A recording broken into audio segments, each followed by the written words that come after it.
एक बार एक सेठ जी की काल यानी यमराज से दोस्ती हो गई। सेठ जी काल से कहने लगे, भाई तुम्हारी मित्रता है, एक वरदान मुझे भी दे दो।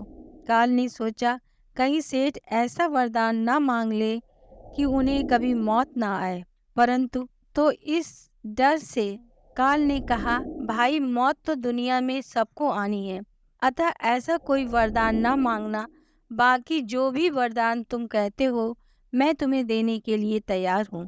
सेठ ने कहा, मुझे ये वरदान दे दो कि मेरी अंतिम घड़ी से 1 साल पहले तुम मुझे पत्र लिखकर सूचना कर दोगे, जिससे मैं पूरा 1 साल परमात्मा की भक्ति में लगा दूं। काल ने ये बात खुशी खुशी मान ली। इसके बाद सेठ जी बेफिक्र होकर अपने कार्यों में लग गए। एक दिन काल के दूत ने जाकर सेठ जी को मौत का परवाना दिया।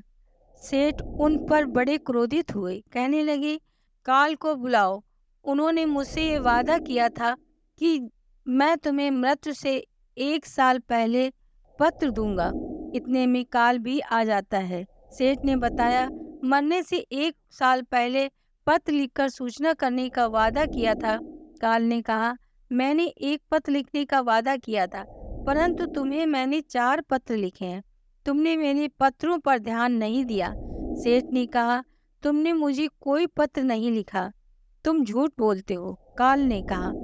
काल ने शांत भाव से कहा, पहला पत्र मैंने तुम्हें तब लिखा जब तुम्हारे बाल सफेद हो गए और तुमने कहा अब तो बुढ़ापा आ रहा है, एक दिन जाना ही पड़ेगा। फिर तुम खिजाब लगाकर इस पत्र के निशान को मिटाने लगे। दूसरा पत्र मैंने तब लिखा जब तुम्हारे बाल गिरने लगे। तुम्हें याद आया कि मौत की घड़ी सिर पर है, लेकिन फिर गफलत कर दुनिया में फंसे रहे। तीसरा पत्र मैंने तब लिखा जब तुम्हारी आंख में मोतिया बिंद उतर आया, फिर तुमने लापरवाही की। और आखिरी पत्र मैंने तब लिखा जब चलते फिरते तुम्हारे हाथ पैर कांपने लगे। हर पत्र के साथ तुम्हें मौत की घड़ी की चेतावनी देता रहा, लेकिन तुम गफलत करते रहे। अब तो चलना पड़ेगा। सेठ चुप हो गया। सेठ की एक एक घड़ी हमें याद दिला रही है कि मौत सिर पर है। सेठ को भी पता चला कि हम हर पल मौत के और काल के ग्रास में जाते गए, लेकिन लापरवाह रहे।